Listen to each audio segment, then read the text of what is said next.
Menteri Pertahanan Prabowo Subianto mengumumkan Indonesia menandatangani nota kesepahaman dengan Boeing untuk pengadaan 24 unit pesawat tempur F-15IX baru. Dokumen nota kesepahaman pembelian 24 unit F-15IX diteken oleh Kepala Badan Sarana Pertahanan Kementerian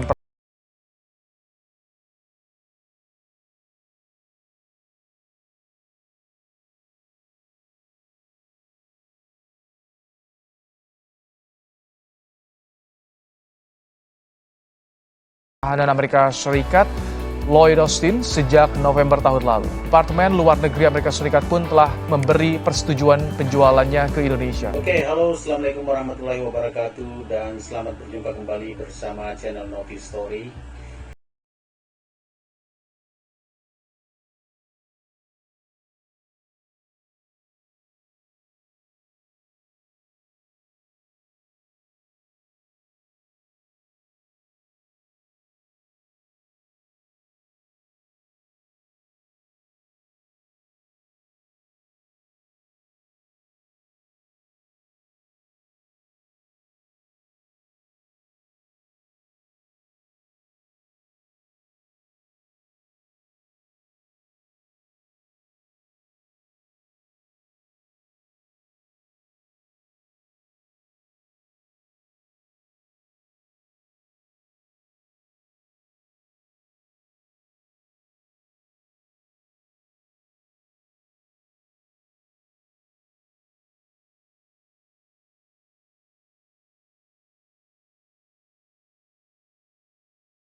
Di mana pengamat politik asal Malaysia lagi-lagi datang dari Joe Samad memuji langkah Indonesia melalui Jokowi menyelesaikan perang di Eropa.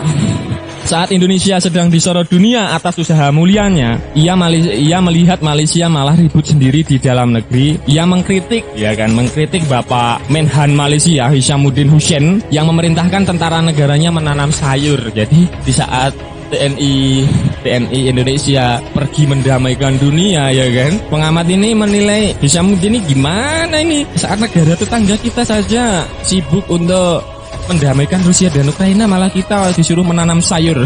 Seperti itu, Bre. Menteri Pertahanan Hishamuddin Hussein sedang mempertimbangkan untuk mendirikan kebun sayur di kem-kem tentara di seluruh negeri di tengah kenaikan harga dan untuk memastikan berkelanjutannya pangan. Seperti itu.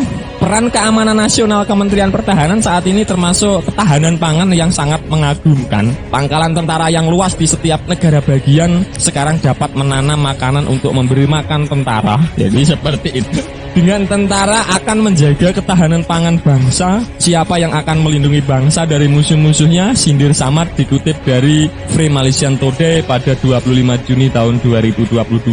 Joe Samad berat hati harus mengakui jika Malaysia saat ini dijauhi dari pemimpin-pemimpin dunia dan tak menarik di mata negara besar. Menurut Joe Samad, Malaysia hampir menjadi negara paria dijauhi oleh investor dan pemimpin dunia setelah ekonomi harimau Asia ketika berada di anak tangga yang lebih rendah. Jadi itu tadi dari Amanda Channel ya. Jangan lupa juga support Amanda Channel teman-teman dengan subscribe, like, dan komen ya. Bagaimana tentara Malaysia begitu susah anggarannya untuk merenovasi alutsista mereka dan juga untuk membeli alutsista yang baru.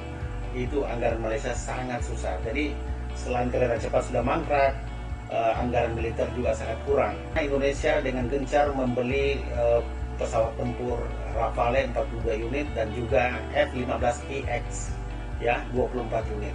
Jadi ini akan membuat Indonesia semakin kuat di kawasan Asia Pasifik maupun Asia Tenggara. Baik teman-teman ya, ini saya akan perlihatkan spesifikasi jet tempur yang akan dibeli oleh Indonesia melalui Menteri Pertahanan Prabowo Subianto. Alutsista militer. Kita tahu sendiri kalau sejak Prabowo menjabat, Indonesia gencar-gencarnya beli ini itu untuk memperkuat kekuatan negara. Angkatan Udara sepertinya menjadi bagian yang paling diperhatikan Prabowo dalam penyediaan alutsista. Saking diperhatikannya, Menhan sampai melancong ke Amerika Serikat untuk melakukan diplomasi dan kerjasama militer. Nah, dari pembelian yang dirumorkan, jet tempur F-15 bakal memperkuat Indonesia yang memiliki harga fantastis sekitar 200 triliun rupiah. Gak main-main, Indonesia bahkan berencana memboyong 36 unit dari jet tempur ini sekaligus. Ya, walaupun metode pembayarannya mau dicicil. Dari segi spesifikasi, F-15 ini adalah jet tempur yang komplit.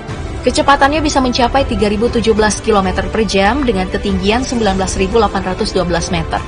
Jet tempur ini juga bisa membawa beragam amunisi untuk penyerangan darat, udara, dan juga bombardir. F-15 akan melengkapi deretan jet tempur milik Indonesia yang memang masih sedikit, yaitu hanya sekitar 41 jet tempur. Bicara tentang alutsista baru, Angkatan Udara Indonesia hari ini lebih banyak berfokus pada membeli berbagai jenis pesawat jet modern, seperti pesawat jet tempur Dassault Rafale.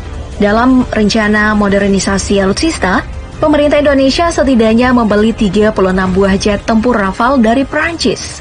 Gak main-main nih, harga satu buah jet Rafale ini mencapai 1,3 triliun rupiah, yang membuat belanja militer Indonesia membengkak hingga 46,8 triliun rupiah hanya untuk jet Rafale. Ya, memang terdengar sangat boros, tapi jangan salah, karena jet Rafale ini merupakan salah satu yang terbaik dengan spesifikasi yang mencengangkan. Mulai dari kecepatannya yang 2.390 km per jam, hingga memiliki radius tempur lebih dari 1.800 km. Dari segi persenjataan, jet Rafale ini dilengkapi dengan senjata seperti Jihad 30 mm 791 Cannon yang merupakan senjata mesin kaliber tinggi untuk pertarungan udara. Selain itu, persenjataan Rafale juga dilengkapi dengan berbagai sistem misil, seperti misil udara ke udara, MBDA Meteor, dan misil udara ke darat GBU-12 FW2. Dari Rafale masih ada nih alutsista berupa jet tempur lainnya yang memperkuat Indonesia, seperti jet tempur F-15EX milik Amerika. Dalam perjanjian jual beli, Menteri Pertahanan Pak Prabowo dengan pihak Amerika, Indonesia memboyong 15 buah jet tempur tersebut dengan harga 1,6 triliun rupiah per buah. Jadi jika dihitung-hitung nih ya, pemerintah kita itu udah menghabiskan 24 triliun rupiah untuk menghadirkan jet tempur F-15EX. Secara spesifikasi, jet tempur ini memiliki salah satu yang terbaik dan tercepat, karena F-15EX bisa menembus kecepatan hingga lebih dari 3.000 km per jam. Dalam segi persenjataan, F-15EX ini juga dilengkapi dengan peluncur misil yang digunakan untuk menaklukkan target darat dan juga udara. Nah, canggihnya, peluncur misil dari F-15EX ini bisa menargetkan dan mengunci sasaran hanya berdasarkan dengan penggunaan radar. Jadi, si pilot nggak perlu lagi berputar untuk mengunci objek secara jelas untuk melakukan tembakan. Demikian teman-teman ya,